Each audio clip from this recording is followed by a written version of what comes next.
Oh, vaping. Jesus Yeah. Christ. Quit smoking. I quit smoking. Biggest regret of my life.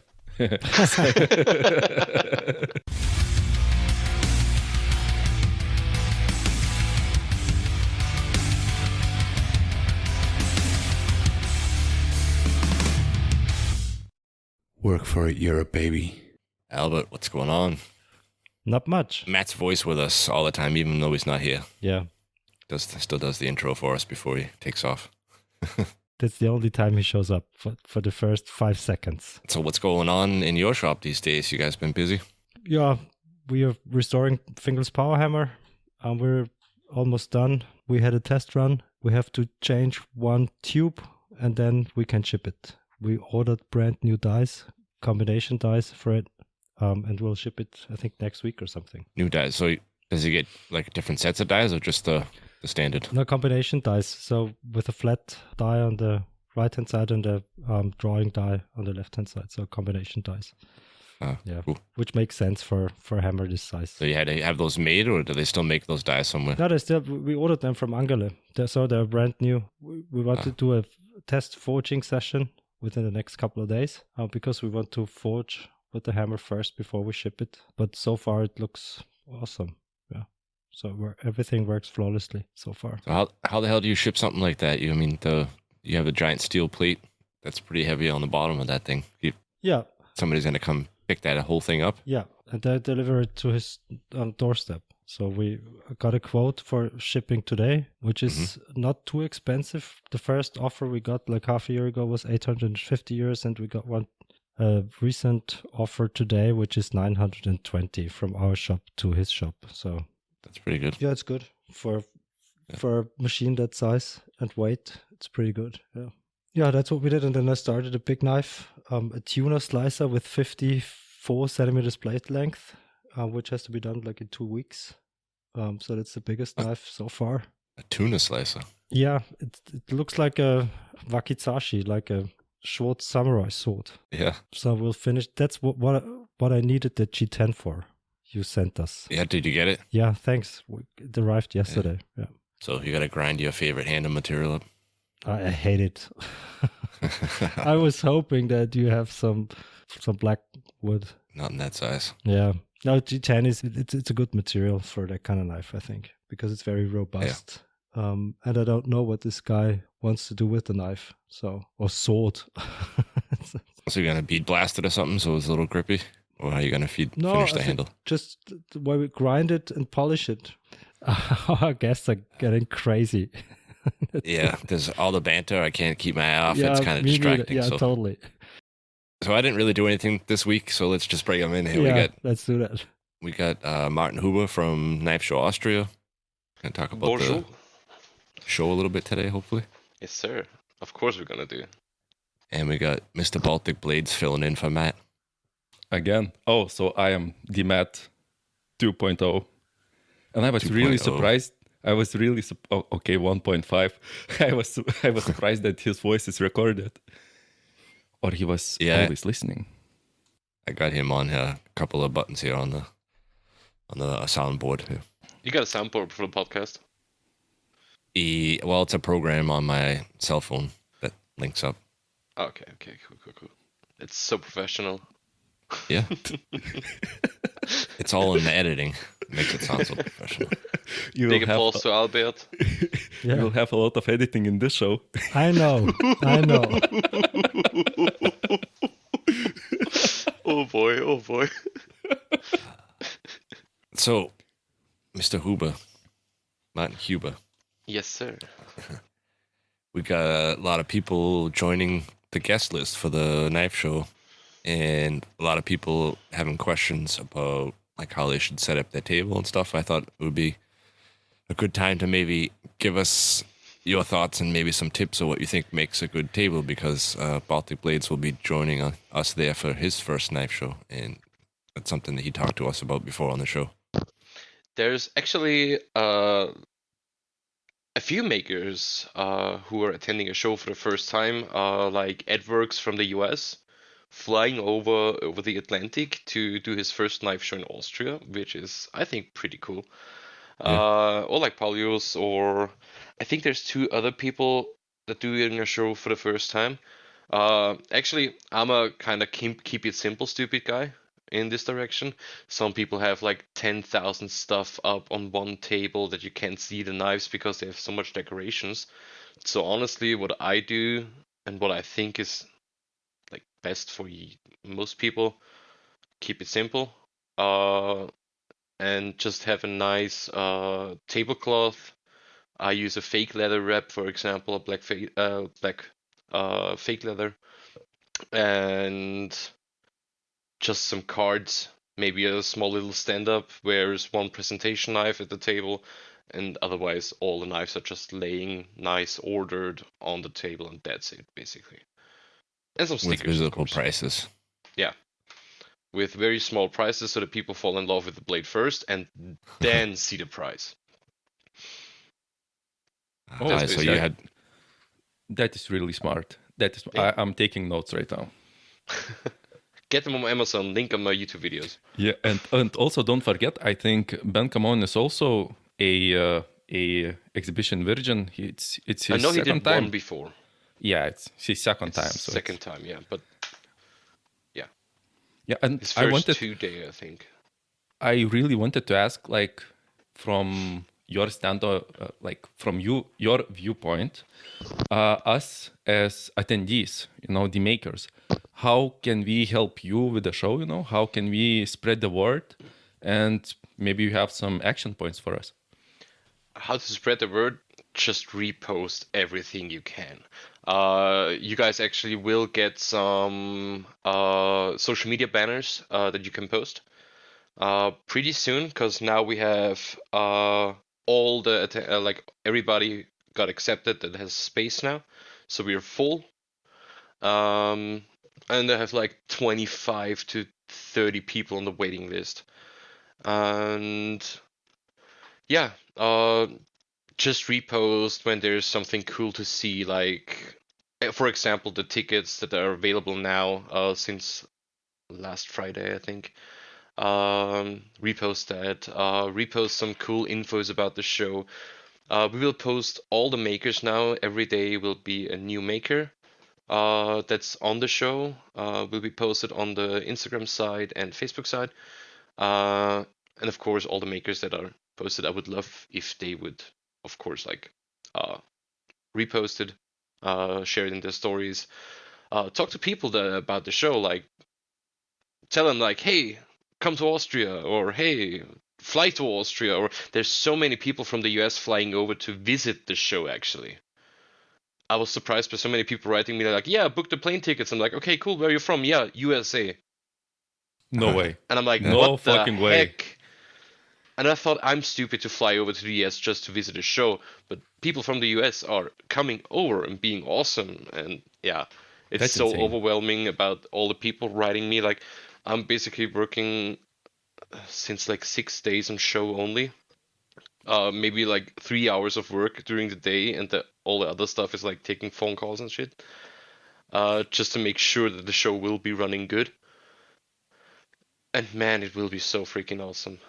It will be so cool, and I hope everybody's having a good time. I already got the table, so you guys, like all the attendees that got accepted, will get an update very, very soon. When is this podcast going live? Next Thursday, right? Yeah. No. Right. The week, no. The week after that. The week after. Okay. Hmm. So it's in February. Yep. Okay. Yeah. So like, okay, the tickets are available for like 3.5 weeks now. If you don't have one yet, buy one.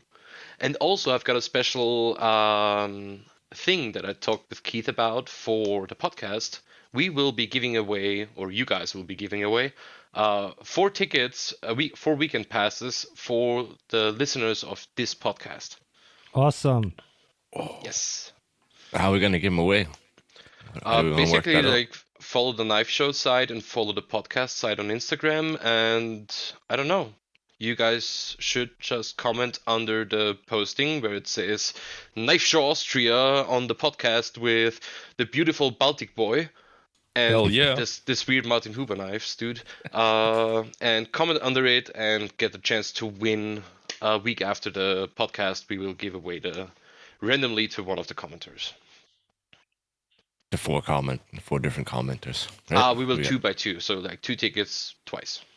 Perfect. Cool. Yeah, so post, follow, share, like, send pictures for all the makers. They should probably maybe send pictures of their knife and tag the show too. That would be cool if they got knives that they're bringing to the show finished, or if they're working on them for the show. Yeah, we actually have the first 3 people that are tagged the Knife Show in knife pictures, and they're like, yeah, we bring this to the Knife Show Austria. That's pretty cool. Do that. It's awesome. Yeah.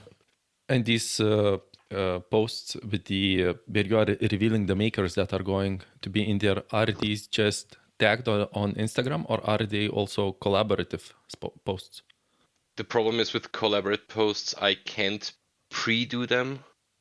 Like I do like 1 week, each and every Sunday I'm sitting down, do the next 7 makers and like this, and I can't like pre-do collaborative posts. So I would have to change them all the time, and because I'm in the US pretty soon again, I wouldn't be able to like start a collabing thing again, and yeah, it's a little bit complicated. But we will repost it, and yeah. So the best thing that we could do as a makers, at least what I have seen, is that collab posts really get a way better reach from both audiences. So we as makers could create maybe posts around like the things that we are bringing, like you said, and maybe we can try and collab with the Knife Show Austria profile. It's possible, yes, sir. This would be especially super cool in the few weeks before the show. So post all the cool shit that you're bringing to the show, and we will feature it on the Knife Show website, Instagram side. Yeah, they get way better reach. You like start sharing like all your followers, and you can see in the statistics. It's usually like 50-50 for the amount of your normal followers and then new followers. Yeah, at least this is what I've noticed. It really helps with growth when you are a small like shadow band profile. So, can you tell us who made the guest list? And you said it was full. How many people is full? We are. Oh God, let me check that. I haven't updated the website fully yet. Give me a few seconds. I can find it out pretty easy. It is. Oh God, the website is. It's like 70 names, right? It should be like 74 makers, 75, something like this. So we doubled the second biggest knife show already. And we already have like 20 to 30 names on the backup list, and still people are attending even though we said we're booked out, and still people are still sending in requests to be on the show. And how big is Solingen? How many? 250, something like this, 200 to 50. Oh wow, you are so close. You are on their heels with your very first show. It's crazy. Like, I mean, we already are talking to the guys in a bigger event hall for maybe next year. But this will be like 10 times the cost of the hall that I have right now. So it needs to be a good show this year, then we will be even bigger next year. 10 times? That means the attendees tickets will be more expensive for the knife makers. Yes. Sadly, yes. But So, they're super cheap right now, so... I was surprised for the price. Oh, and also, while you are searching, I wanted to ask about the... you mentioned in an email that there will be accommodation deals. Have you maybe succeeded to get some? Because I'm a cheap man. Yes, but this will be a maker's thing only. So not for the guests, just for our attendees. Okay. Like for the exhibitors. So I won't say this openly right now. But you will get an email pretty soon. Well, I already booked because I was worried that anything close by was going to be sold out. It could possibly be. Really? It can be that bad? A lot of people already told me like, they already booked because freak it. Maybe they cancel and rebook if I get the discount code. Yeah. That's really important information for me as coming for the first time for a show. I send you something later.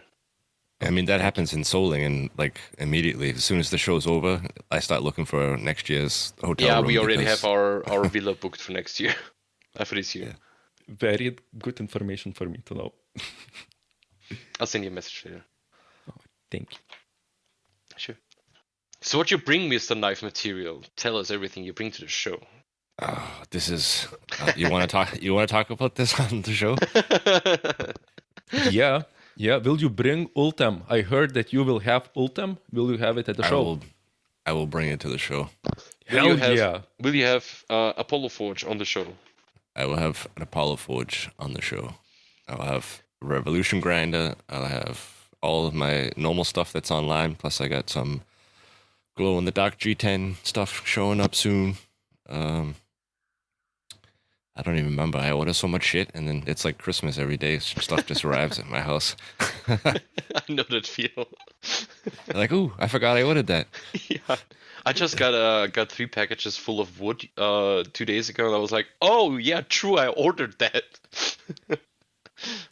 I know you got everything already figured out, and you're trying to fit as many tables and stuff that you can get into the show, but the booth size that I got is kind of an odd shape. It makes it really hard to set up like an inviting booth area when it's only 2 meters wide. Yeah, it's a little bit complicated. Otherwise, it would stick out into the room so bad and would take like 2 rows, and it would mess up the flow. And with emergency exits and everything, so this event space that we have is like made for like small exhibitions and not really made for like having booths and something similar. But this was the best way that we could fit most tables, your size of booth, and everything in there. But you can like maybe do like a triple U shape or something, or like a kitchen island, like a U shape in the back and the kitchen island in the front, something like this.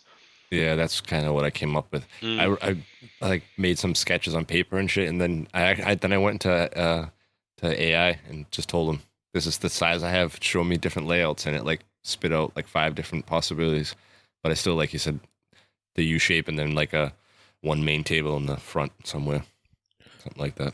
But our table is next to yours, right, Keith? So we can figure something out together. I can take your spot too. Yeah, you wish. No table switching. No table switching, no sharing. Come on.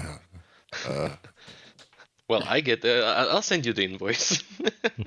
By the way, and for everybody asking, the invoices will come in February, March. Okay. I was waiting until I have everything booked up until I send out the invoices for everybody. So I know there's a few people listening that will be attending the show, and I get like people. Please don't be mad at me because some people wrote me like 10 emails one day, like the same person. I will come back to you as soon as I can, but I have 2 main jobs and the show, so please be a little patient with me. I can imagine it's got to be very time consuming, especially the first time around. Like this Friday, like on recording time this Friday, when I accepted the last few makers, I worked from 11 in the morning till 3:30 in the morning. Saturday from like 1 in the afternoon to like 2:30 at night, and Sunday pretty much the same time, just on the show. And Tuesday the full day as well. So. Do you have Knife Show Austria set up as like a separate business, or is this all included in yours? For this year, it's included in my business because it's like it was a little complicated at first because it would have taken longer to go the other route and have everything set up, and I needed to set up to reserve everything and have it all set up. So for this year, it's my exhibition. So like, it's basically said Knife Show Austria, sponsored by Martin Huber Knives. Yeah. Next year it will be a whole separate business, but I need some paperwork to do that, and it's a super complicated paperwork. So yeah. Cool. So what do you got? Can you tell us any things that are going on? You said you might be doing like a dinner for people, or the night before everybody meets up, or we are actually like, there's one thing I won't talk about the podcast on that you guys will find out pretty soon. And the second thing is we try to do like a mid-show party, like from Saturday evening for all the makers attending, like a small little evening get-together, like basically like the pit at Blade Show. We're looking for the venue for that because the venue that I planned would have been too small for this. And some people said I should do it at the Knife Show itself, but I'm like, no, bro. No drinking and a lot of knives until like somewhere in the morning, and we gotta be out at of the venue each day at like 8 p.m. So this will be a little bit too like short and complicated. So yeah, I'm looking for that right now. But I hope we'll find. I'm pretty sure we'll find something. Otherwise, we have to like rent something somewhere. And your local restaurant that you take everybody after the classes to? I've talked to them, but I think like 75 makers, let's say everybody is coming and everybody has a second person or a third person with them. So it would be like, I'm bad at math, but like 220, 250 people altogether, something like this. Yeah. And they won't fit in there, sadly. I thought about them first, but it's not big enough, sadly. But you have a place, right? Because No. Oh, you'll find it. You'll find it. Was a high priority a question for me to ask you. Will you do something to facilitate, the vibe and spirit of the pit? Because for me, as a no-goer to shows, there is this mysticism about where the most business happens, and everybody is talking about how the pit is great. And I always wondered if the European shows had something similar. Kind of, yes, no. Like Solingen has like a barbecue get together, but like only like 20% going there are attending, as far as I know. Yeah, I've never made it there. No, me neither. We always had our private party at the villa. Well, it doesn't sound like the pit. It sounds like a lame party. And I hope with this new show we can have some new traditions and make Knife Show Austria greater. Greatest, best. There are many knife shows, but this is the best. I've walked in there; it's the best. Can I bring that? I also wondered how long will we last until there will be a Trump impression. The last time I was at the Hustle and Grind podcast, it was like the first thing that I said, and they put it in as the intro. I heard that. Oh yeah, I heard the last one. That was pretty great too. That's it. You got nothing else to say to him? I'm like, what should I talk about? We're 20 minutes in. It's the pre-show. We got it out of our systems. Like the real weird stuff is gonna happen in the after show. We have to deliver some content for the main show, so Yeah, it's like my Hustle and Grind episodes. The main show is like an hour, and the after show is like 2.5. Yeah, we're not gonna do that on this show. Aww. Okay, I got a video to edit anyways today still. Oh, I saw your last video about the Damascus one. That was pretty great, and it made me wonder, like, not to be aggressive, but the lighting was pretty bad at some points. It was pretty too dark. And while watching like Alex Steele old videos, I felt like, how can you so clearly see the Damascus and the forging and also see everything else that is going outside, and like have this big, I don't know, they call it, I guess, dynamic range. And I guess cameras to do that, they cost like a lot. I think Alex Steele's camera costs like $4,500. I wouldn't be surprised as he's living Plus from... the lenses. Oh, Jesus Christ. Plus the lenses. So yeah. Can't afford that. Mine was already $1,000 and it's, yeah. But yeah, we try to make it a little bit darker at the like forging parts, so the glow looks a little cooler and all the sparks flying around and stuff. So that's kind of the vibe that we were going for with the forging parts, and I kind of like it. Yeah. It was pretty great, and you looked so like in your natural element when you was near the blackboard where you were drawing and explaining stuff. I guess you did a lot of classes. Oh, we do a lot of classes. Because it looked so natural. We actually have one right now, today and tomorrow. Oh, so you are between classes? Yeah. Oh, sounds like a So lot Chris of is work. doing the classes. Yeah, I'm basically just shit talking. Chris is doing all the work. But you are the boss. You are the Yeah, boss. that's It's my your job. It's your job. Yeah. No, but actually, with the videos, I'm doing them a little longer right now and talk a little bit more, because in the last few videos, and I was watching like a video at the end of December where I was super stressed out because I had to go to the US, then I was sick, then and edited all those, and I was like, okay, I can see that I'm freaking tired. Like my eyes swollen from not sleeping and me just being exhausted, and like editing the videos now that we're filming right now, I'm like, okay, yeah, I look like a human being again. Oh, and I just remembered, I watched your second to last video where you did a 2-hour knife, I think, or it was, yeah. And you used a lot of POV shots, and I noticed that you used a POV shot in this video also, and it was just like cherry on top of cake. It was so good, like you can see like you are twisting the Damascus, and it looks so good. It feels like I'm like directly in the action. So I actually please did it send me a on- link to that camera that It's a you use. GoPro. It's just a GoPro? It's just a GoPro and a head strap. Oh, okay.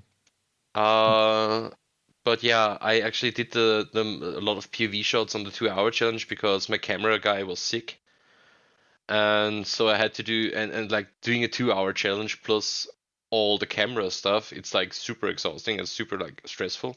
So I was like, okay, stuff that I have to do fast and don't have to waste any time. I just use the GoPro and do a POV shot of that. And when I got some time waiting, because like I'm waiting for the piece of steel to get hot, so you got like a couple of minutes to set the camera up and stuff. Then I put like like the good camera on, and with all the stuff where I was in a hurry, I just took the GoPro and put it on my head. And people reacted so good about this. So many people wrote in the comments the POV shots are awesome, that we did it in the Twist Damascus video too. And the video that's going out tomorrow, I can say it now because the podcast is going out in 2 weeks. So I'm forging a canister Damascus with nails for a hunting knife.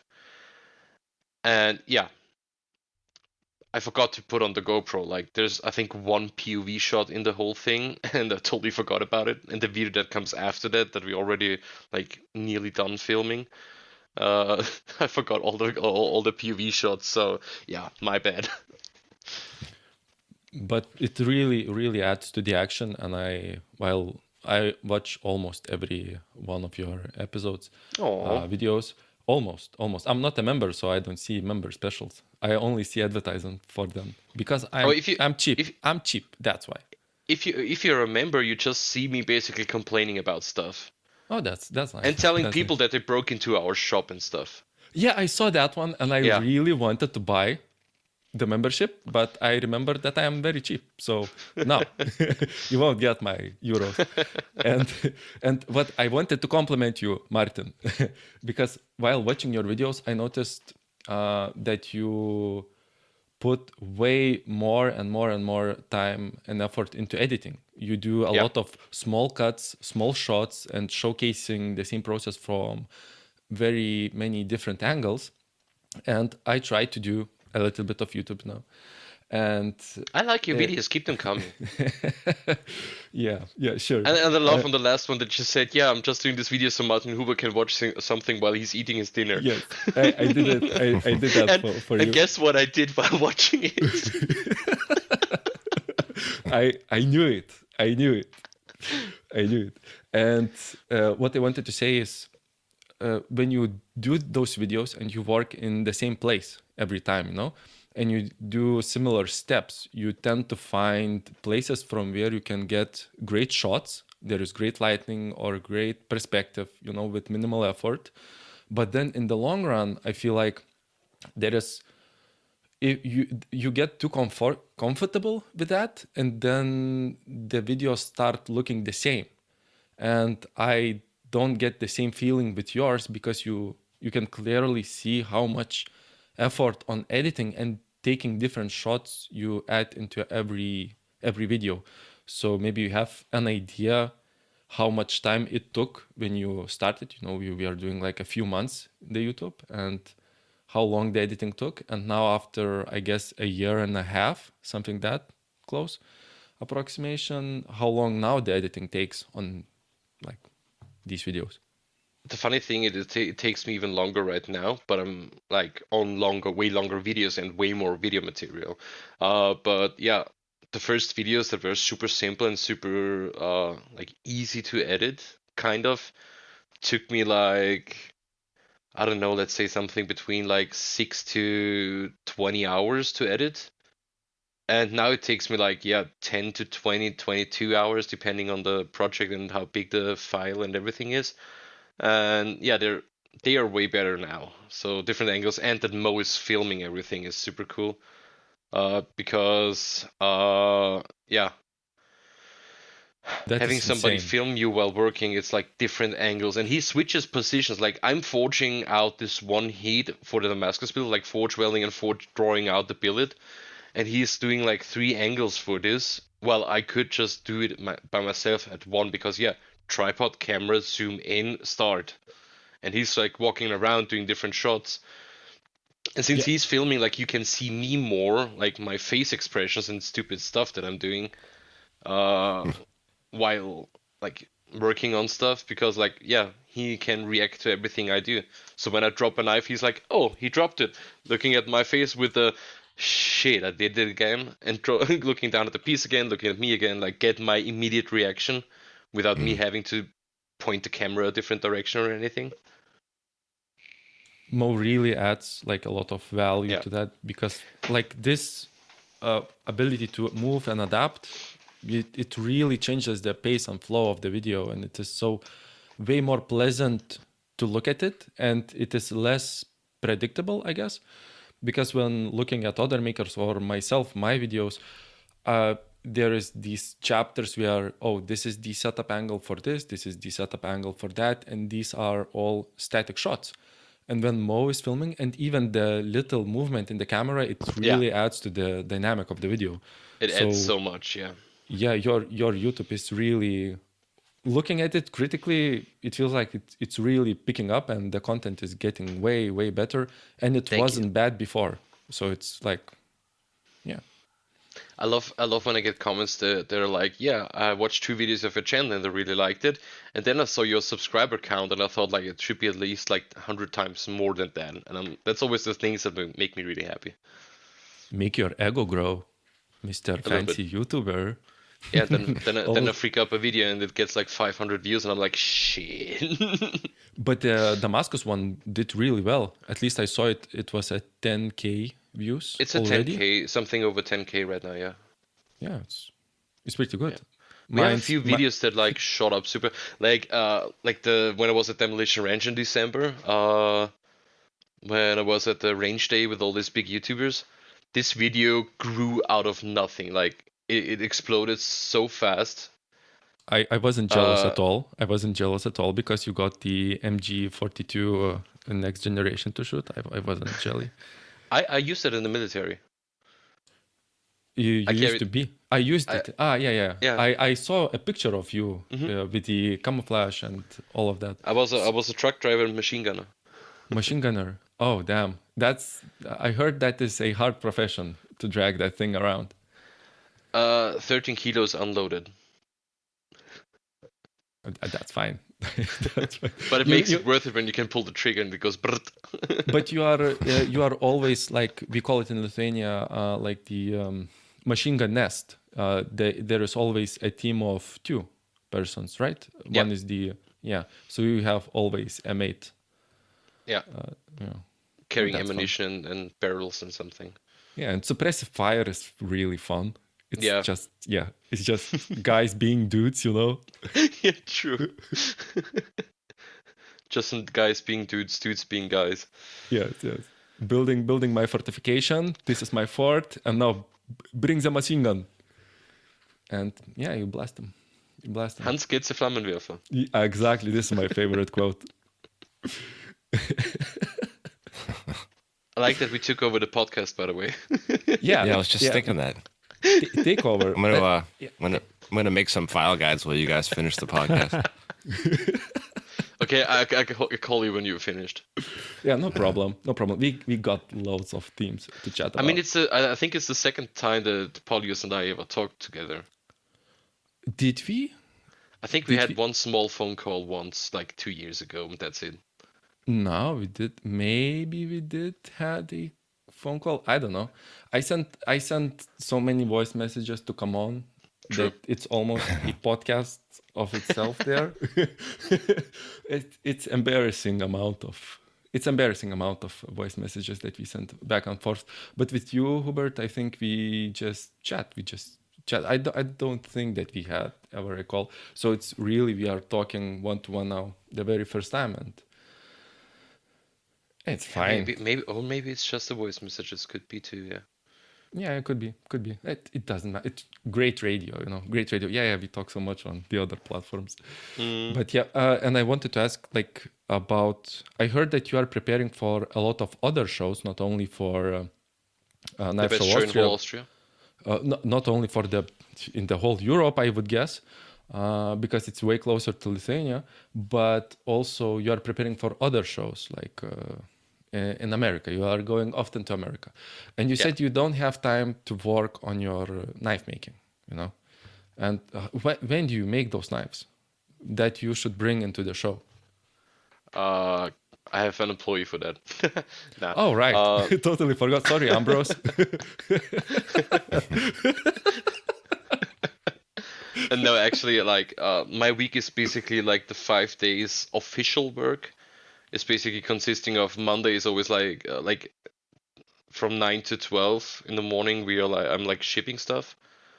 And then in the afternoon, it's like we're either filming Monday, Tuesday, Wednesday, something around these days. And Thursdays, Fridays, I'm actually, or like the other, it depends on how long we are filming. It's mostly like 1 day, like 2 days, something like this. And the other 3 days are like me being able to do knives. And when I'm home, I'm editing, doing knife show stuff. But since we're getting closer and closer to the knife show itself, knife show takes a little bit more over than normal work. So, yeah. Huh. But yeah. That's a nice schedule. I'm a late bird also, and I work from 10 till 12. It's all the emails and all the other bullshit, and from 12 till 7 or 8, it's basically working in the shop. And I just had a total, it's a little bit off topic, but it's a total noob question for the show. Should I bring boxes for my knives? Yes. Really? Yes. Why do they need those? I need to assemble boxes. They need to transport somehow. Or you're as cool as I am always. Buy some bags. Use discount code Huber10 at knifematerial.at and buy yourself some bags, because that's the cool thing. When Keith is on the same show as I am, I just go over to his table. I'm like, yeah, give me 5 of those. Oh, that's nice. That happens often throughout the show. Somebody will run by and be like, I need to take these 2 bags. I'll be back later to pay you. All right. I hope you are close, Keith. Me insulting him each and every time. Yeah. Or I can tell when you're getting ready for a knife show, because there'll be an order for like 20 bags all of a sudden. By the way, I need more. More bags. I'll call you later.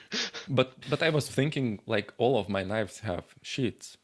So why would they need the box? The box is mainly for the shipping. Transporting. It's called transport. It's called put your knife in the sheath and put it in your pocket. Yeah, but you have stuff that you give them with the knives, right? Yeah, that's true. Cards. Okay, I'll assemble the boxes. Okay, boss. Baltic blade burnish. Baltic blade burnish. I won't bring that, I guess, because I got some wonderful distributors that are selling that. So that would be... One right next to your table and the other one in the second hall. There are 2 halls? Yeah. Am I in the first? I am in the first. I'm in the You're better the first, one. Yeah. Hall 1, gang. You're next to the podcast host. That's great. That's the cool kids corner. You said you wanted to be in the Cool Kids corner Of or course. next to Forgeworks, and next to Forgeworks was already full, so I put you in the Cool Kids corner. No, I didn't want to be next to Chris. Our work is way too similar. No way. Yeah, No way, that's Jose. Yeah, that's why I should put you there. Ah. Actually, let me rant about this. Let's go. Putting people into a knife show, that's actually one of the reasons too why I wanted people to when they're doing the exhibitor forum to post a picture of their knives with it, so I can see what they're actually doing. And if something is too similar to the other, then I put the tables next to each other. And it was way more complicated than I thought. It took me like a full day just to put people into their spaces. Yeah, then you get all the requests like all of us did to be next to each other. Can we be next to this? Can I be next to him? Can I be next to him? And I'm like, okay, I try. School But bus. you guys actually most of the guys had said like, yeah, can I be right next to him? Can I be right next to him? Like most of those were early birds. So they were like the first few 20, 30 people that got on the exhibitor forum, so it was super easy. Like, okay, they want to be together, they want to be together, they want to be together. Okay, group them up on this table corners, and yeah, so that was actually easy. But the people that I don't know, putting somewhere on the tables, it was like, okay, where should I put them? And especially with material guys, because I don't want to have because a lot of people are selling knives and materials like I do. I don't want it to put them all right next to each other, so it's not like, okay, knife material, knife material, knife material, knife material. So I try to distribute them a little bit all over the place, so it's not loaded in one space. Yeah. Took me a full day. And do you have Chris any helped other me too. do you have any other people that are strictly material distributors, or am I the only one? I think you're strictly material, and I think you're the only one, yes. We had a few in question, but they all wanted to have booths or ask me emails about 3 to 4 tables. I mean, Balbach Damast is coming. They got material only. And Uwe Dostert from Der Kleine Messeladen, the German Beltgrander builder, is coming too. He has a booth. And Otherwise, Gobeck. pure materials. And Gobeck Stefan. Yeah, true. Gobeck Stefan is also selling knives and materials, yeah. So Albert, I mean, the show that we talked about, the induction forge, hasn't been aired yet, but by the time this one is, that one will be out. Yeah. But I got you. I ended up getting you one, huh? I know. You guys, I've heard today a super angry message. I didn't want to talk about it, but yeah. Because last week you said that it's gonna take a week, and then we'll get one. Yeah. So turns out you were right. Yeah. yeah.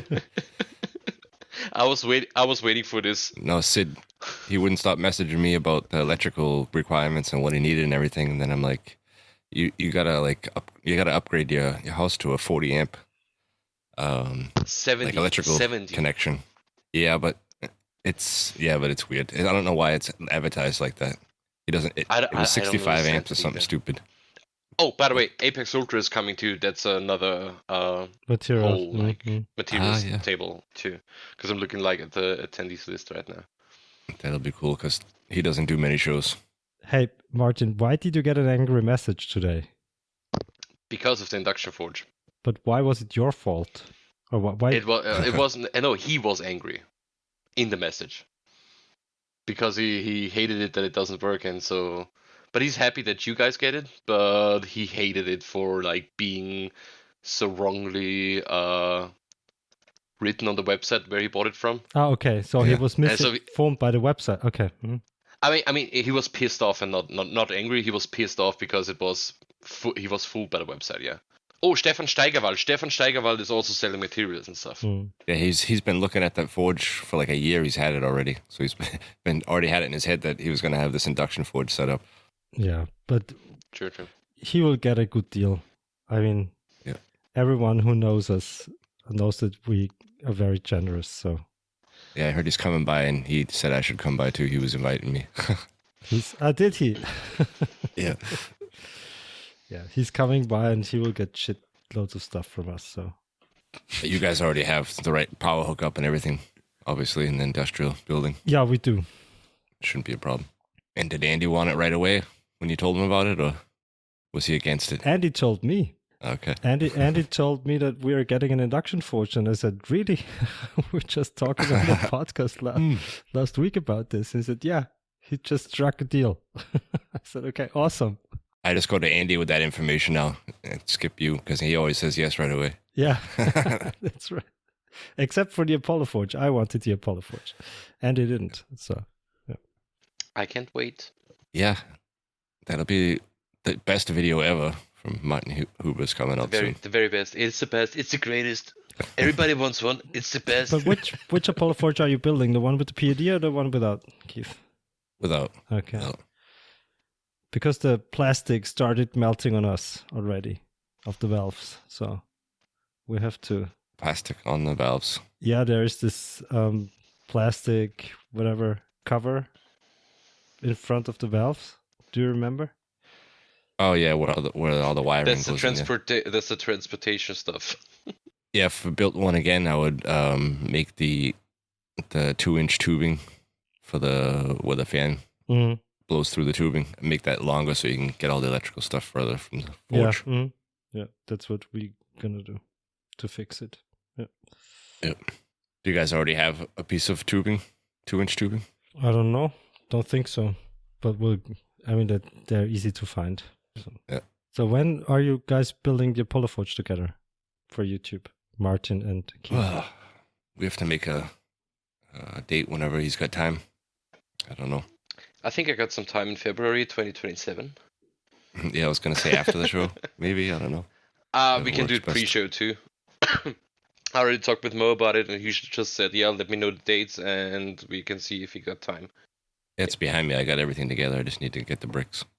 Okay, great. Yeah, then let's talk later about the date where we can film that. Looking forward to it, actually.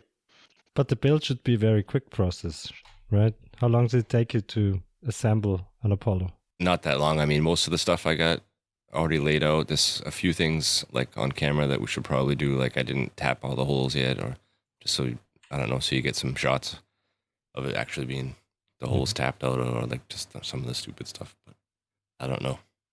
I don't know how much stuff and how many shots, how your camera guy is going to be. I mean, camera guy is just filming us doing with stuff. The angles and. Oh, he's capable. Mo is awesome.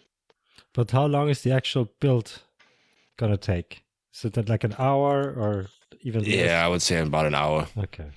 So it will be like a 15-minute video. Yeah, but we can stretch it out. Depending on how much we talk shit in between. That's capable to be uploaded on YouTube without me getting a channel strike. I actually got one like a few months ago. For what? Small. For what? I got a warning for singing to a song on the radio on a vlog. What kind of song was it? It was when Mo and I have been in the US driving in the rental car, and then we had because we were on this trip for like 2 weeks in total, and the second to last day I think it was, and we were listening to white girl trash music for the whole day, like Kesha, Taylor Swift and stuff, just being retards. And then I think her name is Natasha Bedingfield or something like this, like this "Feel the Rain on Your Skin" song. Never heard of it. Feel the rain on your skin. No. Now you're gonna get us banned. And that's why I just mentioned it.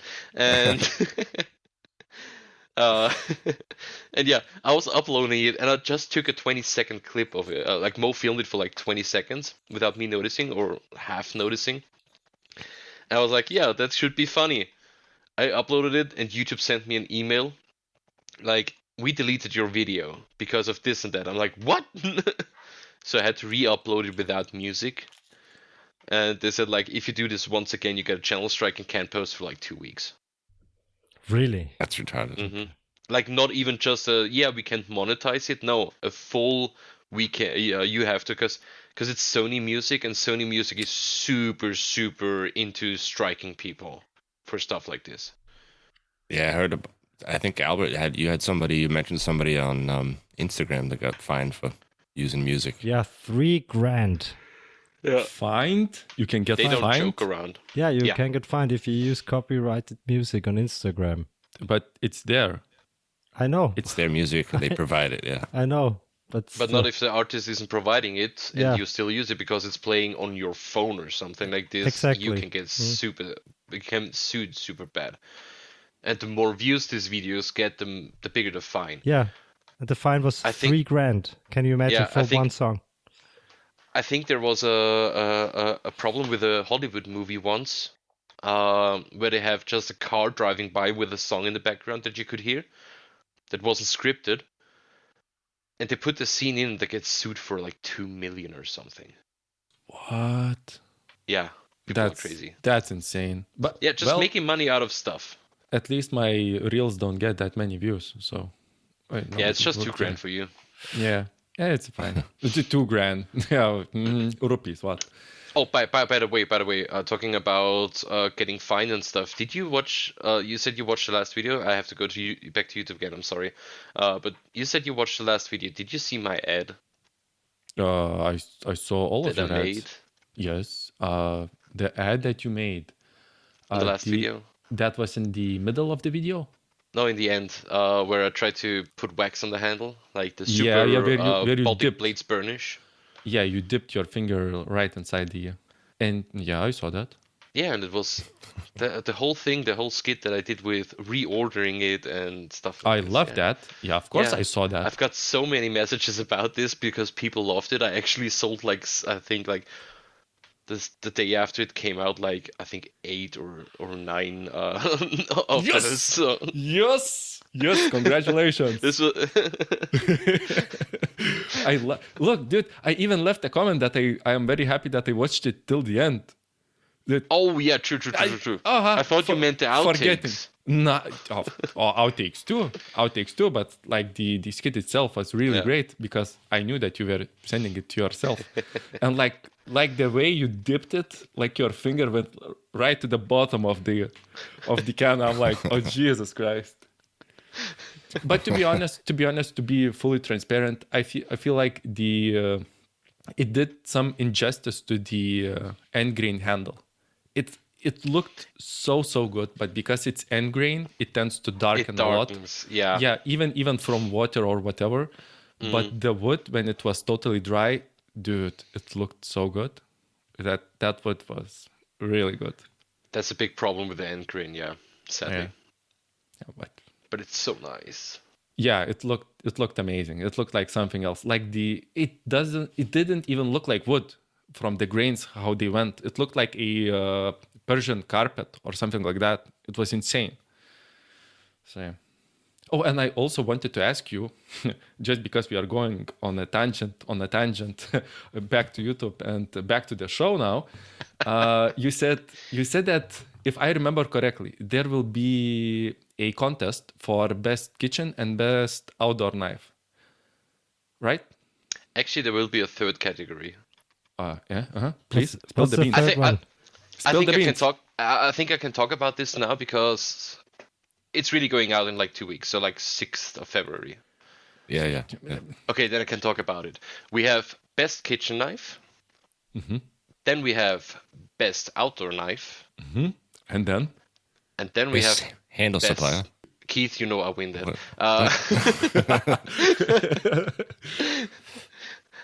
Then we have best Damasteel. no Because way. Damasteel is sponsoring the Knife Show. So they're gonna make a special pattern for the show. We have a special pattern already. I have it already in my shop because I'm doing the. You will see it when it comes out, like when the podcast comes out, like a week or 2 after the podcast is coming out. Damasteel is releasing a new pattern, and yeah, I love have how a you full spilled the box. beans. yeah. I'll spill the beans as far as I can. The things that I'm allowed to talk about. There are more beans to spill. Oh, there's a lot of beans to spill, Oh man. and I can't talk about half of them yet. Well, tell us the other half. There's will be the coolest knife maker in the whole world at the show. Can you guess who? Oh, I know. I know too. Yeah, I Do know. you think? Because I said Mareko Momasi. No. Not official yet. Maybe he's Can thinking. you get a first letter? No. Yeah, guess the first letter. T. D. T. D. D. Trump. Trump. Oh no. Nah. He's not a knife maker. You don't know. Trump Jr. Does it rhyme with sky? No. Did It's he not drop a Trotsky. power hammer and smash it into pieces?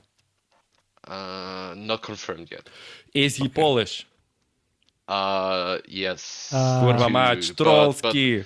but Mikhail. yeah, Trotsky is already announced. Everybody knows Trotsky's coming. So it's not But Trotsky. by the way, shout out to Trotsky, nicest, biggest troll in whole YouTube. And I think this guy is always like giving me so much booze at Blade Show. But Yeah. who is it? Back to it. Who is it? It's Albert from Salzburger Messerschmiede. Come on, who is it? No, really, I good. wanted to do a joke actually. Jesus Christ. But this escalated a little bit more than I thought it would. No, actually, I think the exhibitor list is creme de la creme already. Because there's so many like big names and awesome makers coming that honestly I'm a little overwhelmed by all this stuff. Because like we have 3 continents, 15 countries or 16 countries actually. Yeah, it better be a good show. It's gonna be a freaking awesome show. Like I think there's 3 or 4 people coming from the US, so like all the way, and we have one beautiful Baltic person. I wonder who is that. It's I can't remember his name. Yeah. And we have the coolest material only distributor in whole Austria.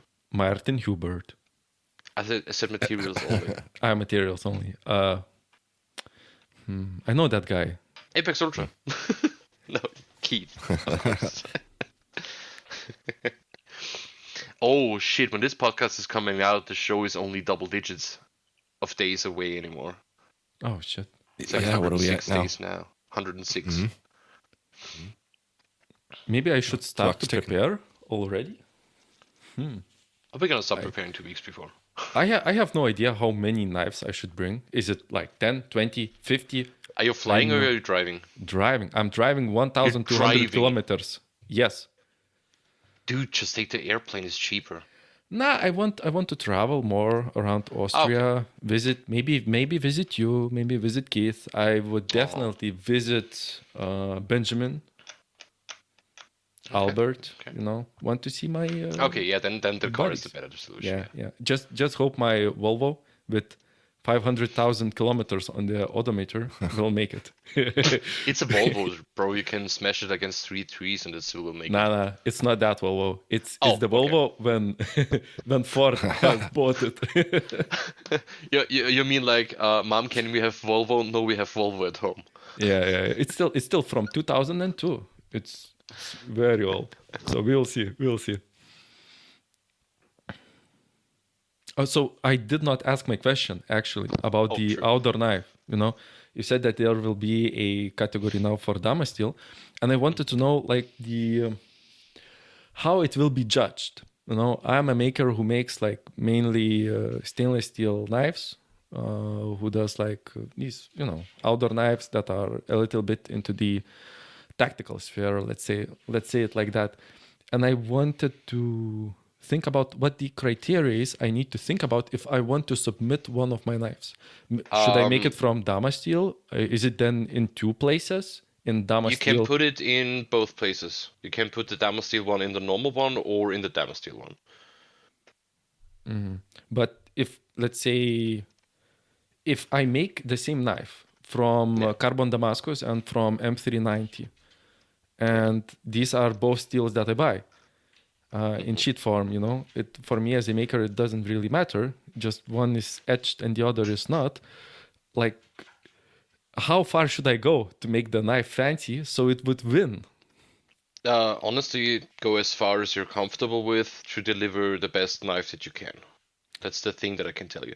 We won't judge if it's Damascus or not. So Damascus is not a criteria. Criterias are actually fit and finish. Is it well made? The design, like, is it functional? Is it workable? Or is it just like a blob of steel with a piece of wood on it, or chitin or whatever? So actually, we look more into like, is it well made, and is it a nice design? Is it like is it something that you would like own and show everybody that you own because you got this piece? Will the sheath be included in the judging? Why? It's an outdoors knife. The sheath is it's a just knife, important. but no sheath. But the sheath is very important for the knife. Should It like, is, yeah, the fuck, but it's not for the criteria. dude. I spend a lot of time in making my sheaths functional so we can actually carry it, like, you know, for a hike or It could for whatever. actually. I mean, if we have like two contestants that are like, Well, that could be the tiebreaker. like, that could be the tiebreaker, yeah, but it won't be an official judgment thing. So if somebody's giving me the crappiest sheath on the planet and still has made the best knife, he will still make the best knife. I'm That's broken you- now. I'm broken now. Are you back in? You're not coming plans anymore? No, I'm coming. Of course I'm coming. I hope that I will be there. It will take me like 2 days to drive, but we'll see. Like, most of the reviewers don't really care about the sheets. Like, when you see like YouTube reviewers, how they do a review of a knife, they review the knife, and at the end they say, "Oh, it has a sheath," and that's it. But for a good sheath, there is like a lot of criteria and things to be met, to be done for it to be easy to carry, not in your But way. a sheath is easy swappable. It's not in my case. No. If it is Kydex, easy. If it is kind of, if it's leather, you can swap that out easy. You need to order it. It's not coming in, like, you know, with the knife itself. You need to order something else. That means the shit is bad. I'm heartbroken now. The podcast has taken a sad turn. Aww. I'm heartbroken. No, next year, guys. We'll see. I try to submit a knife into the outdoors category. Very nice. That should be fun. I'm already looking forward to its winning. And I'm not, by the way, to the viewers, yes, I'm not taking part in this. I'm a judge. I'm not taking part.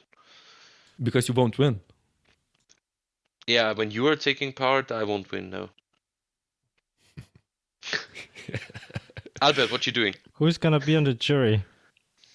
It's not fixed yet. I'm still talking to like two people, and it depends on like two other people. But it's gonna be 100% me, head judge, Andreas Lorenzi. Number 3 and or 4 is still a little bit. We have like 2-3 people that I have in mind for this whole thing.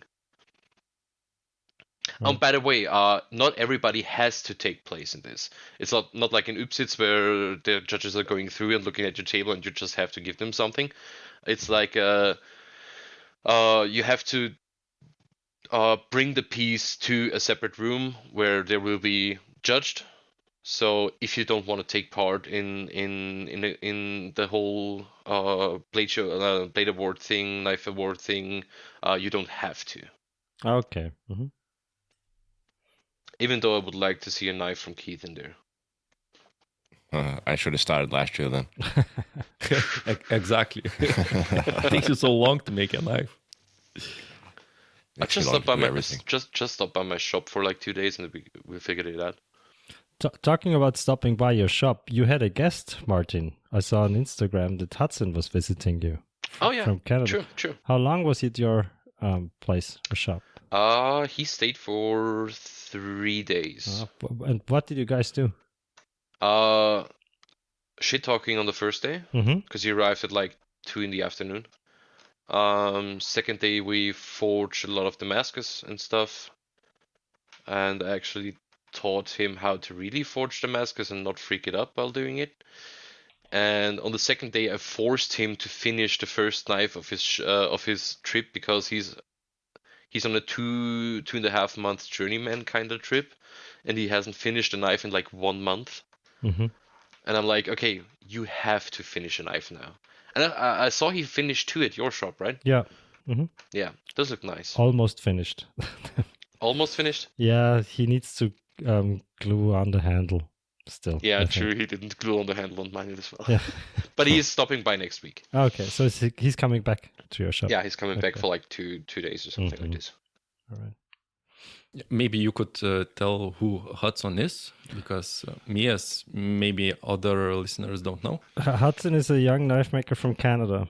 His Insta handle is Handmade by Hudson, I think. And his YouTube handle is Hudson Torrance. Mm. And what he does here in Europe from Canada. Journeyman tour. You know what this is? No idea. Like there's this super old tradition in like Austria and Germany and some other countries. It's not worldwide.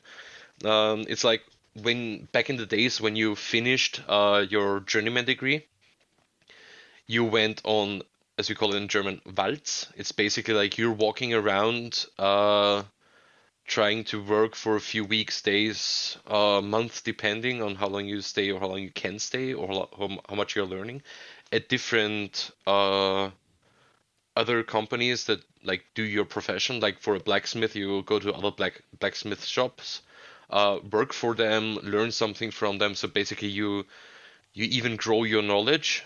And this can take, and there's some rules like you can't work next to a shop that's like something around like 50 kilometers from the next one, something like this. Like super weird rules with that. But it's a super old tradition, and it's actually kind of funny because that's how you basically learned, not just on the place that you learned the craft, you learn from other people too, and that's how you get your better knowledge. And then you come back to your employer like a year or two later and work for them Show them and all the share your tricks. knowledge. So it's basically a knowledge interchange thingy. But it's not common nowadays. But some people And- still do it. Some people still do it, And yeah, there's but it's very, super rare. Very, very, very strict rules. So Yeah. if you're doing a proper waltz, you are not allowed to use your mobile phone, I think. You're not allowed to use a car. So you have to You have to walk. walk or hitchhike or use public transportation. You're not allowed within, I think, I don't know, let's say 10 or 20 or whatever kilometers next to your hometown. Mhm. So it's very strict. And it has to be a year, I think, at least. Let me Google that. I think a year or two, Yeah, something like this, yeah. I think It's minimum is a year, yeah. Mm. It's a legit thing. Like, is it in the laws or whatever? Like, It's a kind of trade rule thing. Yeah.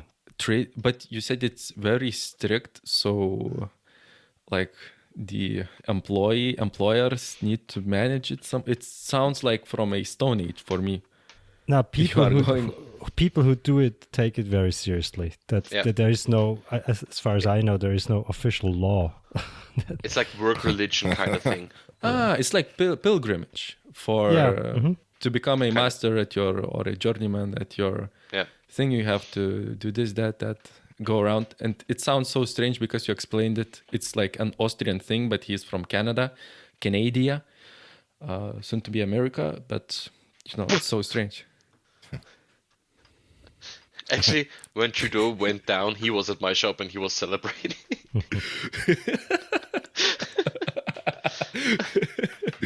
Who wouldn't be celebrating, But yeah, sure.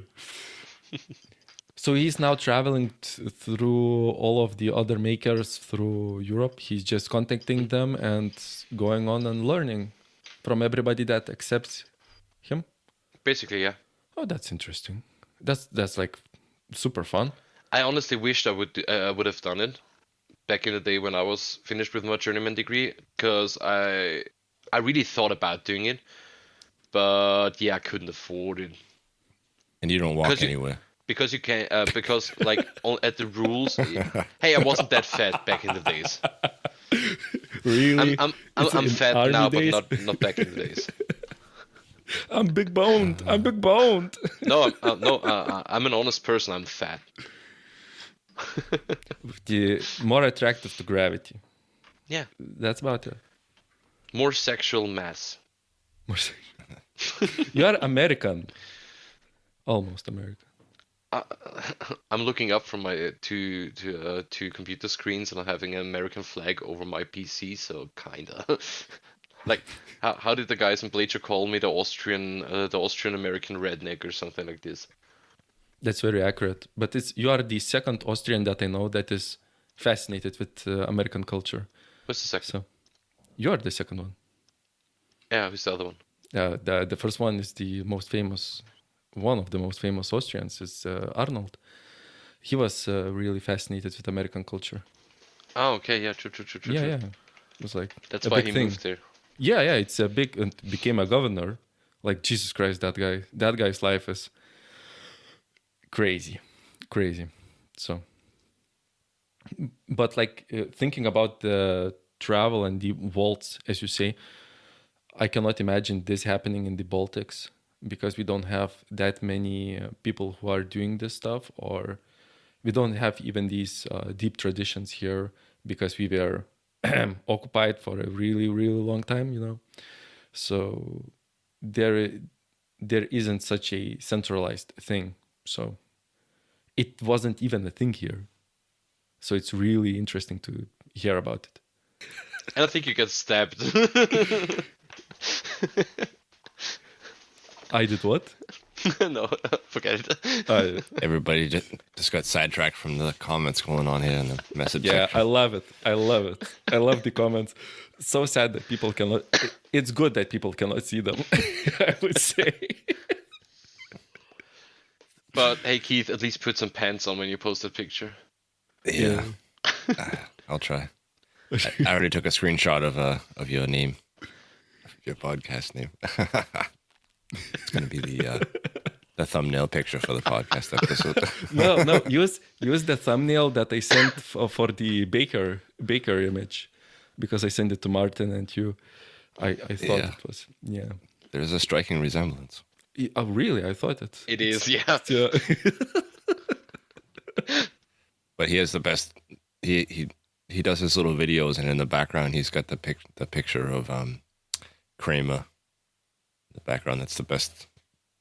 Do you know that TV show? Is it oh damn, how is it called? Seinfeld. Seinfeld, yeah. Yeah. Seinfeld. That was the best character from that show. He was in a stupid movie. It's like a kids movie called something. Damn, what's the name of the movie?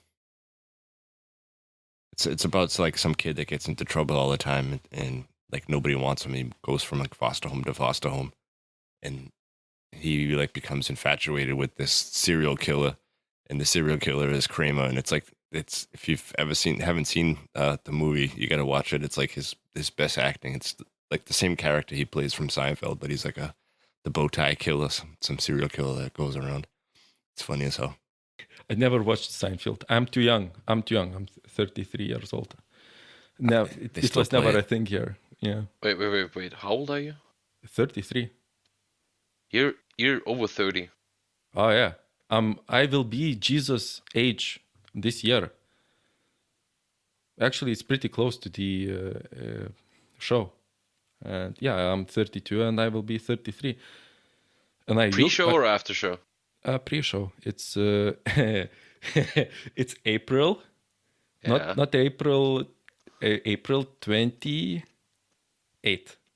not 20th. So like basically 20 days pre-show, 2 weeks pre-show. Yeah, something like that. So now I gotta find a present for you. Thank you. Everybody who is listening to this podcast, every 5 of you, please bring presents. That is a good custom in Lithuania, to bring the Baltic boys some presents. Yeah, handle materials accepted. Also, I wanted to share that Keith converted me to fucking G10. To using G10. I was G10 supremacy. Micarta is for B. Yeah, exactly. I was using micarta, Norplex high top quality micarta, which is pretty great, pretty cool. It machines pretty well. And Keith was like kid, you want to try some G10? Try some of this. Try some of this black stuff, jade stuff. Try some of the yellow stuff. So I bought some, tried some. Yes, it's harder on the tools, but I think with the right combination of end mills, it's just so great. It's just so great because when I CNC machine my handles, the micarta ones tend to become a banana, just a little bit of bananaing. So they bend upwards, these two sides. And when I tried it with banana, and when I tried it with G10, it's dead flat. It's dead flat. It's so good, and I was also G10 mill's so nice. Exactly. And if you like have a good feed and speed on the CNC, at least in my case, it doesn't turn to dust but to chips, and these are very easy to suck away, and you don't have these like a lot of dust in the air that you get from just grinding it. So it's really nice. It's really nice. Thank you, Keith. You converted me. Yeah, Huber used to use micarta when I first met him. I think I got you hooked on G10 too. Yeah, basically you got me hooked on, but I didn't use it a lot. But G10 made me use it. Made me use like I'd say plastics, kinda, because it is so nice to grind. You can use like for rock finishes on the handlers, you can use like the most worn 120 grit belt, and it's still nice and not burning and not smoking and being a nice finish and everything. And I love G10. I'm just really interested in the way how it will react to ultraviolet light, because the green micarta tends to become brownish a little bit and change color, and we'll see how that fares with color at G10. If it doesn't change the color, it's perfect. It's ideal. I won't give you any more compliments, That's enough. I've never heard of it changing color though. What do you just mean with natural sunlight? Yeah, like micarta, the green one and the brown one. Okay. It must be not like your default light from a bulb, but it needs to be ultraviolet light, and it's most pronounced on just typical brown micarta. And it tends to change like to a cherry dark brown color. When it starts, it's like very bright brown. And I think that these butterscotch micartas and the vintage micartas, they are light colored inside just because they have never had like the exposure to UV. And I think they will change through time. Yeah, I think that has to do with the glue that they're using, because there's a lot more of it in micarta has to soak up into the materials. Could be, and I need to do some tests with the handle scales. Just leave them, I cannot leave them now outside because we have no sunlight in Lithuania. We have this gray Zeppelin sky. It's perfect for taking pictures because there is no harsh light. But yeah. Oh man, they are talking now all German in the chat. Crazy. I cannot understand anything. We're actually talking about the Knife Award. If Albert and Fellner are taking place in it, I wanted to know.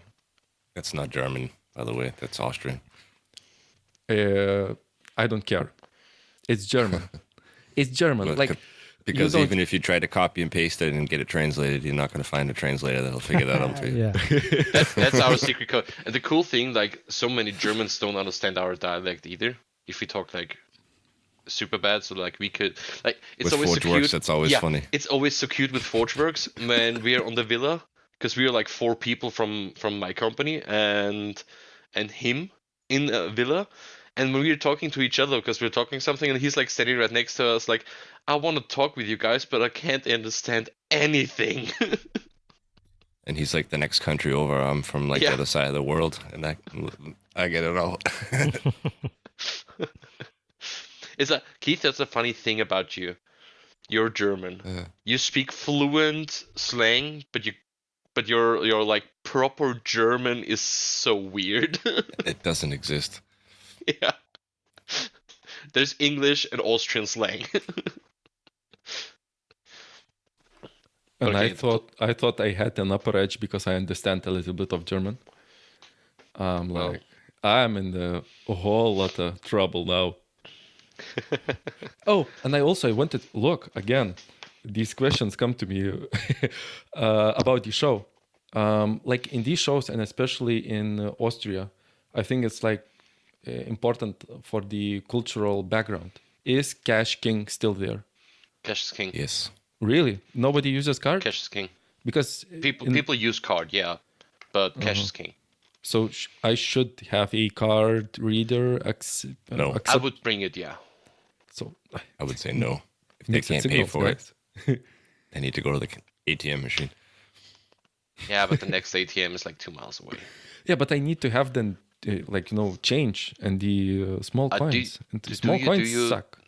Do you like you're in the European Union, right? Oh, of course, we use euros. Okay, good. That's it. Yeah, not zloty like the Polish ones.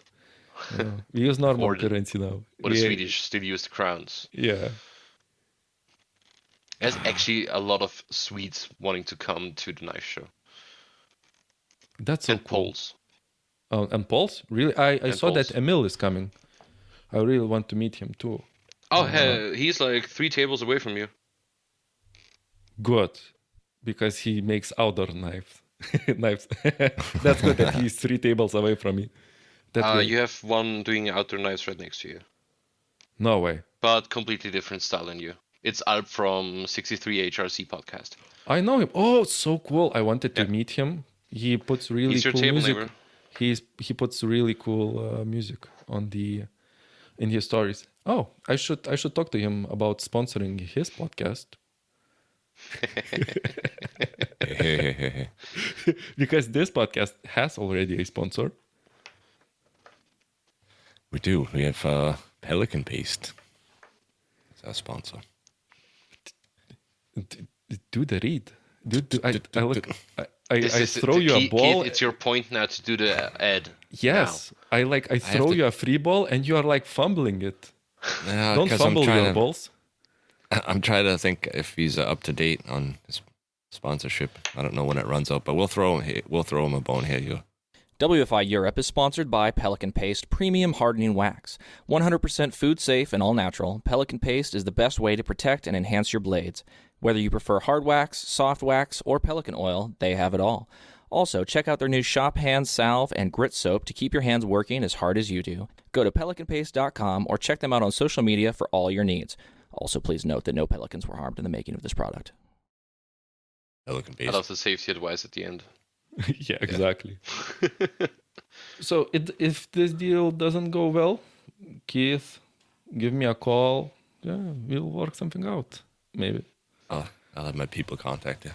Yeah, contact contact my people. Let your people contact my people. Can those people contact me too? Yes, please. Thank you. I have like 100,000 to 120,000 views a month. Like, hello.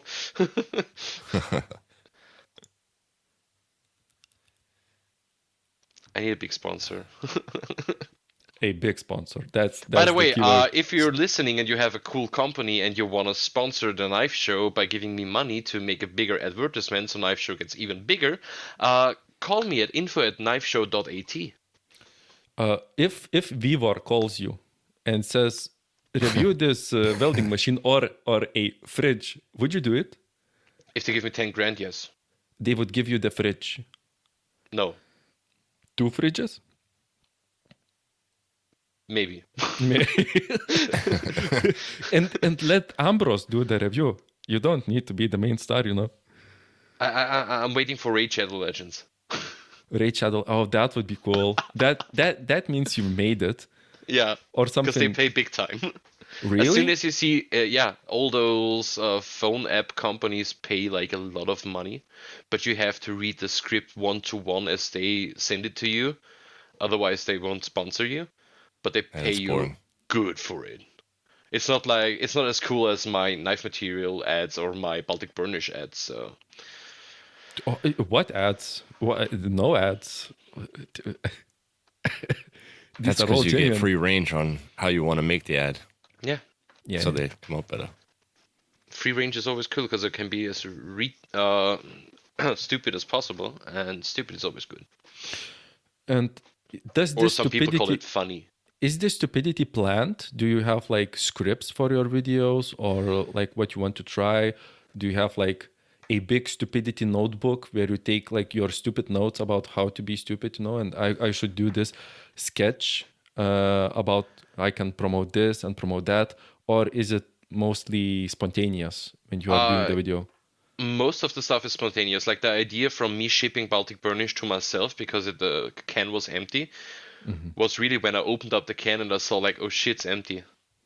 And then I'm like, hey, idea, I gotta do this now. Some ads, like funny ads, like the one with the first one we did when Keith was sponsoring a video, his first video actually. The one with where Johannes is under the table and crying because I force him to grind G10 and stuff like this. This was kind of planned. We talked about it while having lunch, and then we did it a few hours later. It's sometimes random, but yeah, it's most of the time it's random and just stuff that we the idea we get while filming or like talking about filming something in particular. And sometimes Mo and I have a WhatsApp chat with, hey, let's do this and that stuff in this video. And sometimes it's just happening. So it's always like we have a list of video ideas that we want to do, and kind of a list of because we're talking to a few companies that maybe want to sponsor us. And we already have ad ideas for them, so we talked. We told them about the ideas that we have, like some of the ideas, not all of them. Some of the ideas that we have, and yeah, if they're saying yes, we're gonna do those. I mean, you should give I feel like you should give the creative freedom to most of creators, because it's so clear. You can clearly, when you clearly see the ad, it's just the ad, it doesn't, it's not captivating. You're just looking for the time to skip the actual video, where you can see like where most people skip to, and you just skip the ad. But like for example, again, your last ad for the Baltic Burnish, and it's so strange for me to hear that it was like spontaneous, because it was so well executed. It was really good rhythm of cuts with planned out shots. But yeah, of course, it is a super simple idea, but you have to think about it, you have to do it, you have to still to film it, and that idea, the execution can take up to 30 minutes, 1 hour, just to have a few minutes of footage. So actually, I feel like a few hours can turn into a few seconds in the video. So like for example, grinding. You see me grinding in the video for like 10 seconds, 15 seconds, but I'm actually standing there for like 20, 30 minutes. Yeah. I feel like this is a hard topic, if you want to convey the amount of work that goes into your work, the finished knife. And the video still needs to be captivating for the audience. It still needs to have a hook, to have something entertaining, and still have something of value. And for me, it's like the hardest part, how to convey that this is a shit ton of work, but this work is monotonous, and it's how to showcase it, It's always hard to find like the perfect balance between showing people what you're actually doing and don't make them get bored. Maybe do you have some hand sanding? rules? Yeah. Yeah. Like have. But I actually talking about POV shots before, I actually have a video idea that's gonna be so boring for 99% of all people, but I think it will be cool. It's like a POV video of a full knife, like uncut. 8.5 hour long POV shots from Martin Huber. Wouldn't watch that.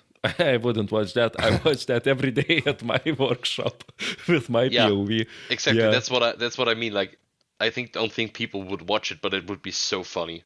It would be an immense resource. I feel like, yeah, if you want And to see so much data.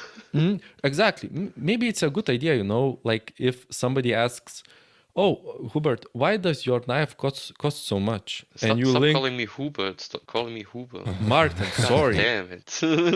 sorry. I won't call by your name. That I'm calling by your last name, Huber. Martin. Yeah, Martin. Nice. Uh, and I forgot what I wanted to say. Блять. Nice. Иди нахуй. Yeah, nice. Yeah. Ik wil no. Dum, dum, dum, dum, dum, It'll come to dum, you. dum. Yeah. Take over, Albert guys. is already writing down like, okay, I have to edit this part out. just mute Baltic Blades the whole conversation. Matt 2.0. Exactly. Did you already start ordering Baltic Blade table covers and all the stuff for the shows? No, I don't know. I don't know what I want to do. I don't know how it should look in the end. I don't have a clear picture, but I know what I will do there. I want to have, like, I have currently 3 models available. I want all of them, just 3 models on the table. And I want to have a stand for each knife, which displays the possible options for sheath, for the handle scales. And when people touch the knife and say, I want to order this with the green handle, yellow handle, and whatever sheath, I will assemble it there. I will do it while they are watching. I'll do the QA inspection and give them the finished knife. So this is the basic flow.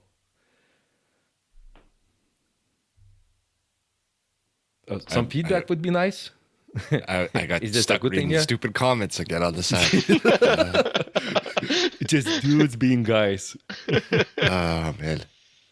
Nah, Yeah, I'm just asking Albert if it's just lagging for me or lagging for you guys too, because sometimes your voices are like super weird and you get like super high pings. If it's my internet or if it's you guys. For me, it's perfect. Yeah, for me too. Yeah, me God too. damn it. So it's just Yeah, you. it's your shop internet. Maybe the Russians got another cable, in the Baltic Sea. I mean, accidentally, dolphins cut it. Nobody knows. The sea otters. Sea otters, exactly. With knives. Martin, do you have the table sizes listed on your website? Yes. Right where the exhibitor form is, we got 2 different sizes of tables. It's 190 by 80 centimeters or 220 by 50 centimeters. So it's depending on which hall you're standing in. You got a different kind of size table. So exhibit hall 1, where you guys are at, will be the 190 by 80 centimeter tables, and exhibition hall 2 will be 220 by 50. And some 190 by 80 if you have a corner table. So our will 90 be by wider 80. a little bit. Oh, that's great. Do I have tables available for me? Do I have to bring them with me? You have a booth, so you should actually bring your own stuff. But if you tell me what you need, I can maybe get some for you. No, I'm Should gonna I bring a chair? bring my own stuff? I don't know No, if chairs you are are 2 chairs asking per this. table. Okay. No, we I don't. got We don't scared. sit at shows. Oh, Yeah, by the I way, know. Keith, if you want a chair, we have enough. No, we don't sit at shows. Okay.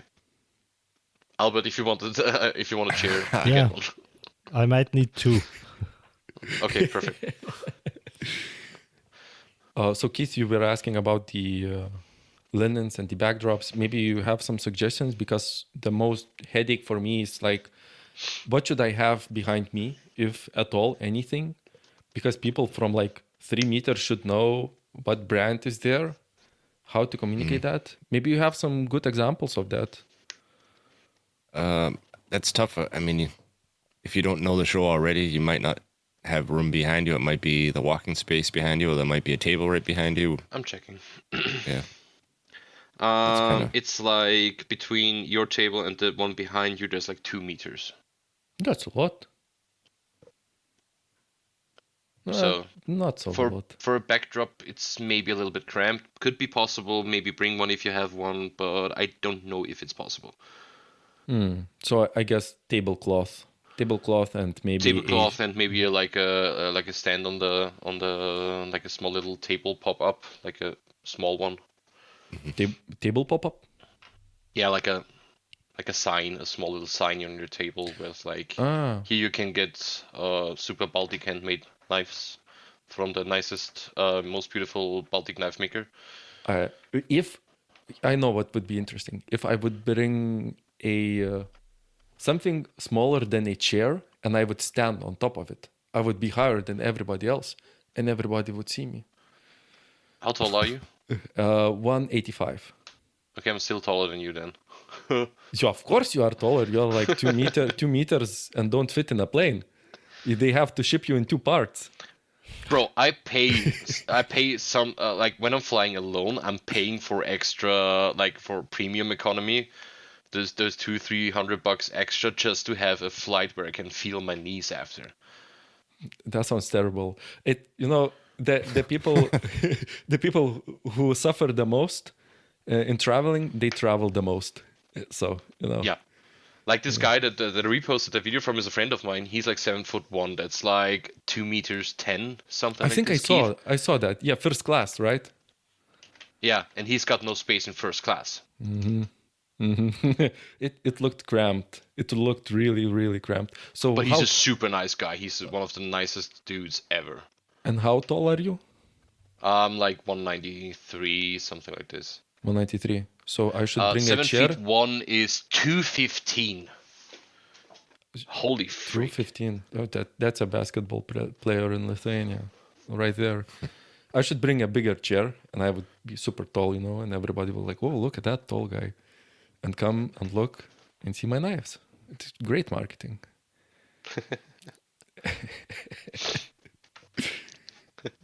If you go to the Solingen homepage, I'll send you a link. You can watch a video where they walked around and looked at knives at different tables and stuff, and you can see some of the like table banners and things that people use. What Martin was talking about. Look at pictures of other of shows. You will see a lot, and you get a lot of inspiration. But we got more space between tables, like back to back, than on most of the shows. I think it's like pretty much the size of Solingen between the tables, because I wanted the makers to be comfy. I could have brought in another row if I wanted to, but then you have like 1.10 m between the rows, and it would just be like super cramped, and That's cramped. constantly bumping the guy behind you, and Yeah. I make this show for the makers. Yeah, no fart space, no nothing, Yeah, no fart space, no nothing. No stabbing people behind you, all the boring stuff, right? Yeah, exactly. Oh, and another great question would be like, look, at the first place, I don't want really to copy other people. You need to at the show you should try and stand out, but not too much, just the right amount, and maybe be different and be an attraction for people to come and see. But I wanted to ask about transporting knives and transporting packaging. Maybe you have. I saw some people using Pelican cases, something like that. Gun cases. Maybe you have some great examples of, just life hacks on how to make it easier on this long trip to transport the goods. Actually, with Pelican cases, you're pretty good. I have like a hardcover luggage piece for the airplane, and I have my knife, like the kitchen knives, in a, those padded tool boxes, like those padded tool things. I guess I know. I guess I know. I can send you a link to that. Okay, for outer knives, we just put them in a box and wrap them in paper. But for like the kitchen knives, we have like these padded tool boxes where you can rip out the insides to fit the tools. We just cut the slits open and have them like next to each other in those. It's actually pretty cool. I actually sent a video to one of the Americans because he wanted to know how I fly with my knives. So I sent him a video. Aren't Pelican cases very expensive? Super expensive. So I am very cheap. So I will look for something different. But I'm sure also, in the Baltics there will be a ripoff somewhere. Yeah. Otherwise, to mention Trump again, China. China. But also I will be transporting my knives disassembled. The blades will be separate, the handle scales will be separate. Is the main attraction.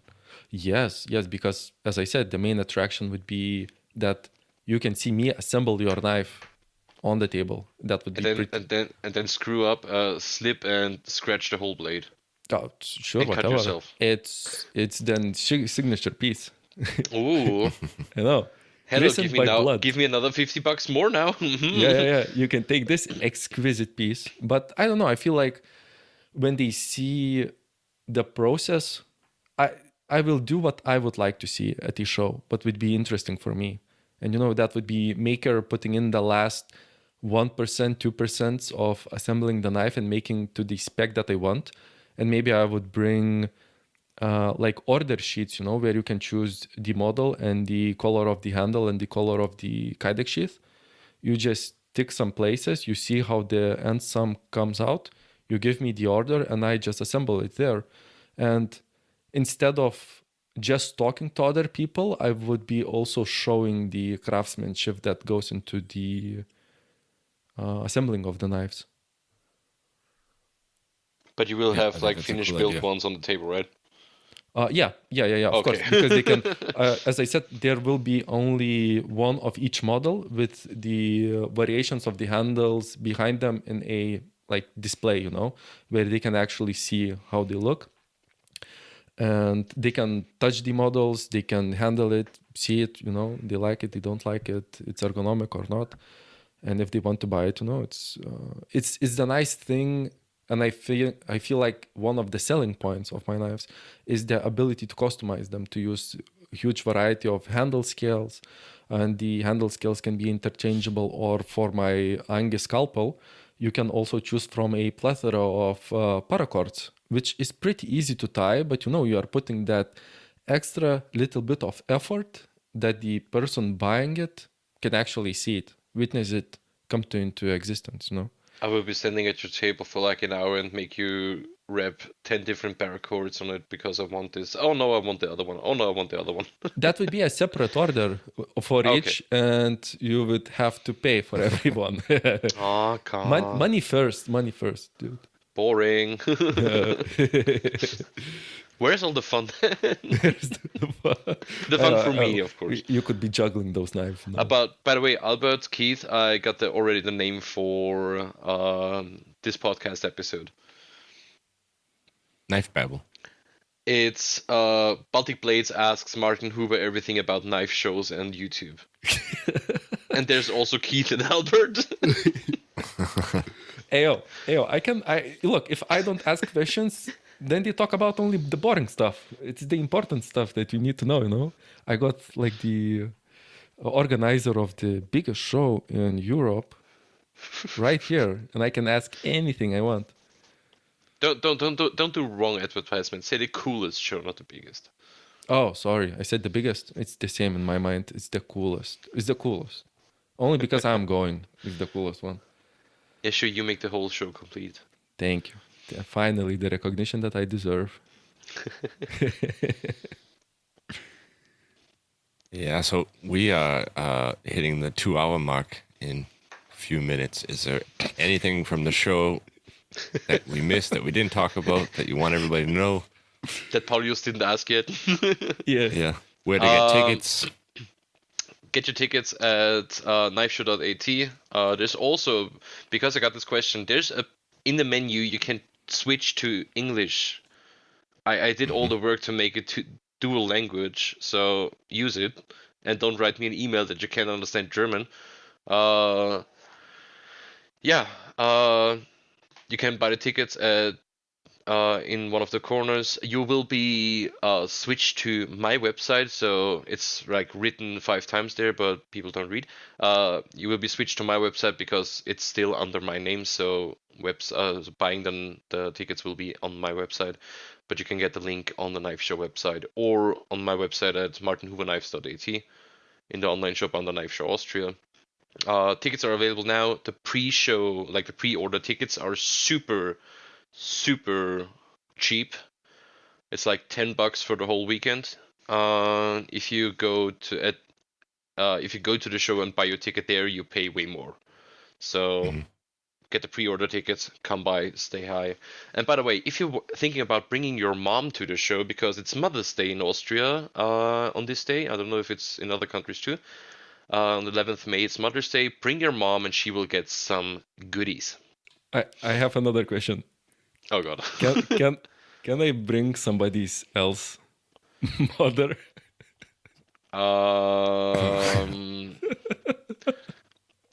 Thanks for listening to this today's episode of Work for It Europe. I'm joined today by Keith from Knife Material, Albert, and Paulius from Baltic Blades. My name is Martin Huber, organizer of the Knife Show Austria. Thanks for listening.